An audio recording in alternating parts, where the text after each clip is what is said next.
해선 차트 지우고 나니 가족이 보이더라. 나는 몇 천을 벌었고 곧이어 그만큼을 잃었다. 그리고 그 과정에서 잃은 건 돈만이 아니었다. 처음엔 단순한 사이클 같았다.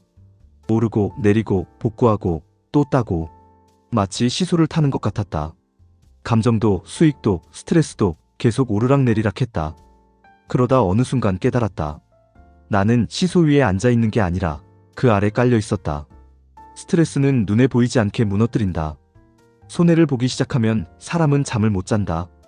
눈을 감아도 머릿속에 차트가 떠다니고 내일 아침 가격이 어디까지 오를지 계속 상상하게 된다. 처음엔 머리카락이 한 줌 빠졌다. 스트레스인가? 싶었지만 대수롭지 않게 넘겼다. 그런데 밤이 되면 잠이 안 왔다. 눈을 감고도 핸드폰을 다시 켰다.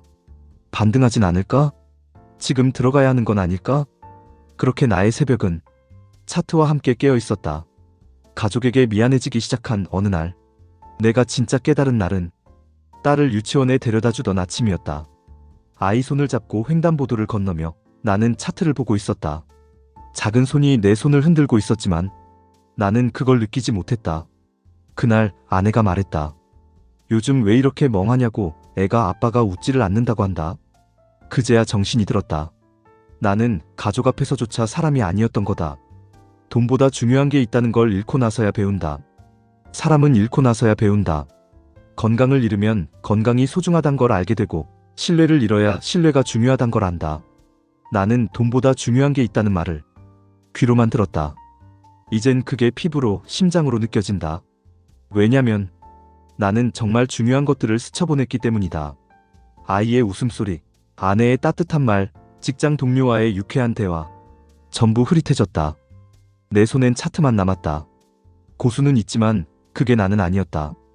SNS를 보면 다들 벌었다고 한다. 몇 천, 몇 억 단기간에 수익 났다고 자랑한다. 그들을 보면 이렇게 생각한다. 나도 해볼까? 이건 타이밍만 잘 잡으면 나도 가능해. 근데 진짜 문제는 그게 나는 아니라는 거다. 누군가는 수익 내면서 라이프 즐기겠지. 근데 나는 아니었다.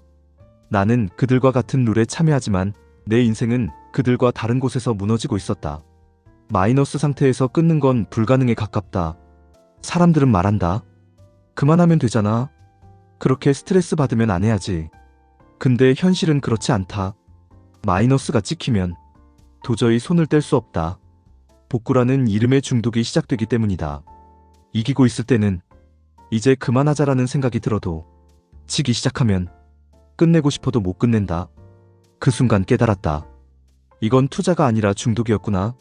진짜 고수는 계좌 삭제할 줄 아는 사람이다. 나는 결국 계좌를 삭제했다. 마이너스에서가 아니라 수익 중일 때. 내가 배운 가장 큰 교훈은 이거였다. 도망은 비겁한 게 아니라 생존이다. 몇 천 벌었을 때 접었으면 나는 지금 이 회고록을 안 쓰고 있었겠지. 지금 듣고 있는 당신이 만약 수익 중이라면 과감하게 계좌를 닫아라. 가장 이성적인 선택은 잃기 전에 떠나는 것이다. 마무리하며 나는 이제 삶으로 돌아간다. 지금 나는 더 이상 차트를 보지 않는다. 그 대신 아이의 눈을 본다. 아내의 표정을 본다. 사람들과 눈을 마주친다. 돈은 다시 벌면 된다. 하지만 놓쳐버린 시간과 관계는 돌아오지 않는다. 이제는 도박도 차트도 내 인생의 중심이 아니다. 다시 삶의 중심으로 돌아왔다. 이 글을 보는 당신도 혹시 나와 같은 상황이라면 지금 멈춰라. 지금이라면 늦지 않았다. 해선으로 남은 건 카드론 빚뿐, 그리고 성치 않은 몸 하나. 가진 건 몸뚱이 하나였습니다. 그런데 이젠 그 몸마저 무너졌습니다. 어느덧 나에게 남은 건 카드론 빚과 움직일 수 없는 몸. 한때는 나도 꿈 많던 청춘이었습니다. 하지만 시간이 지나며 나는 온라인 속 거짓된 모습으로만 살아가게 되었습니다. 이건 그런 한 남자의 고백입니다. 당신도 만약 지금 너무 늦은 건 아닐까라고 생각하고 있다면 이 영상이 아주 조용한 희망이 되어드릴 수 있기를 바랍니다. 나는 더 이상 버틸 수 없다는 걸 인정해야 했다. 언제부턴가 내 몸이 말을 듣지 않기 시작했다. 지금은 하루 한 번 움직이기도 힘들다. 체중은 늘어났고 병원에서 돌아오는 길엔 꼭 한 번은 숨이 찼다. 몸이 무너지니 모든 것이 무너졌다. 게다가 카드론. 처음엔 급한 돈이었다. 이것만 메꾸고 다시 열심히 살면 돼. 그게 첫 거짓말이었다. 그리고 나는 내 인생 전체를 속이기 시작했다. 거짓된 자아 뒤에 숨어 살았다. 현실은 너무나 잔인했다. 늙었고 못생겼고 살쪘고 가난했다. 아무리 노력해도 세상은 내게 기회를 주지 않았다. 그래서 나는 거짓말을 시작했다. 온라인에서는 다른 사람이 됐다. 사진을 꾸미고 대화도 다르게 했다. 어디선가 멋지게 살아가는 나를 연기했다. 그게 내 유일한 해방구였다. 거기선 사람들과 웃고 인정을 받았고 내가 괜찮은 사람처럼 보였다. 하지만 매번 로그아웃 할 때마다 다시 현실로 돌아오면 나는 여전히 아무것도 아닌 존재였다. 현실은 점점 더 깊은 구덩이가 됐다. 카드로는 늘어났고 몸은 망가지기 시작했고 나는 점점 더 외로워졌다. 사람들은 쉽게 말한다. 운동 좀 해, 취직해, 재기하면 되잖아. 하지만 그건 체력도 희망도 남은 사람들 이야기다. 나는 이미 희망이 마른 사람이었다. 이젠 아침에 눈을 떠도 무슨 일을 해야 할지 몰랐다. 먹는 것도 귀찮고 사는 것도 이유가 없어졌다.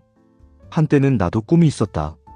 놀랍게 들릴지도 모르겠지만 한때는 나도 꿈이 있었다.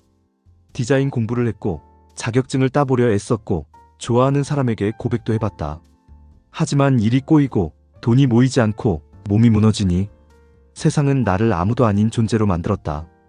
그리고 어느 순간 나 자신마저 나를 포기하게 됐다. 희망도 의지도 지금은 없다. 지금 나는 스스로에게 남은 것이 없다고 느낀다.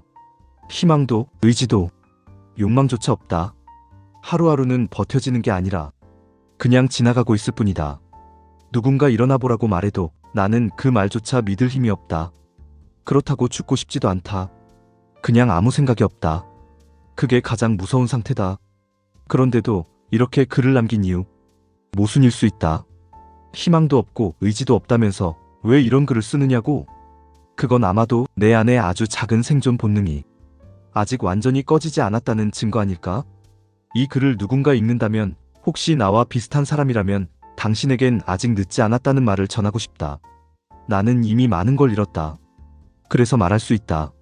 지금 아무것도 없어도 당신이 스스로를 믿어주는 것 하나만 남아있다면 당신은 아직 끝나지 않았다. 4년간 전업, 레버리지 하나로 무너졌습니다.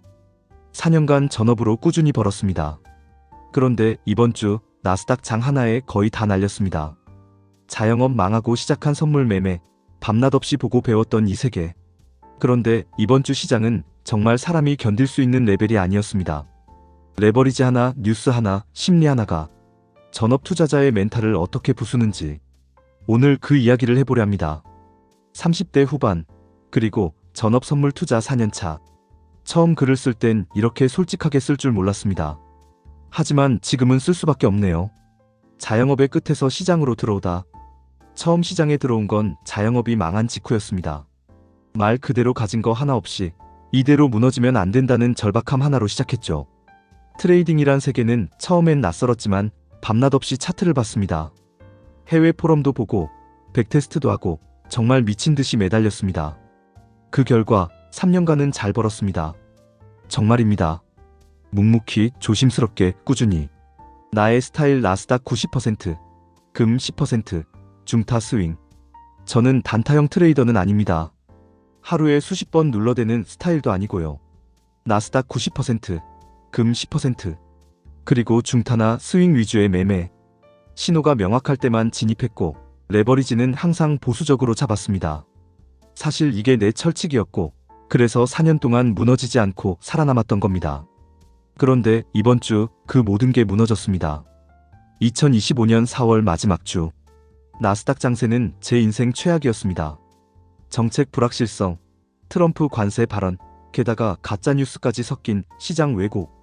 진입 시그널은 자꾸만 매수를 외쳤는데 실제로는 손절의 연속이었습니다. 기법이 완전히 어긋났습니다. 평소대로 했는데 계속 손실. 그게 더 멘탈을 갉아먹었습니다. 이틀 연속 역배. 레버리지 평소보다 1.5배만 키웠는데 그게 치명타가 됐습니다.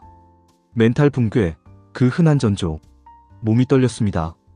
손가락에 땀이 찼고 화장실을 하루에 6번 넘게 들락거렸습니다. 시장 뉴스 하나 나올 때마다 심장이 쿵 내려앉고 포지션을 잡아도 확신이 없었습니다. 분석을 해도 머릿속은 복구라는 단어에 점령당해 있었죠. 그때 알았습니다. 나는 이미 흔들리고 있었다는 걸. 원금이 사라졌을 때 깨달은 것. 4년간 쌓아온 수익. 이번 주 단 4일 만에 거의 다 날렸습니다. 그래도 일부 시드는 남았기에 다음 주부터 복구는 가능할지도 모릅니다. 하지만 진짜 중요한 건 돈이 아니라 내 안의 시스템이 붕괴됐다는 사실입니다. 나는 분명히 평소처럼 매매했다. 그런데도 시장은 다르게 움직였다. 이건 기법의 문제가 아니다. 시장이라는 생물체의 냉혹함을 잊고 있었던 내 자만이었다. 다시 세운 계획 복구가 아니라 재정비. 지금은 손실 복구보다 내 기법 재점검에 집중하고 있습니다.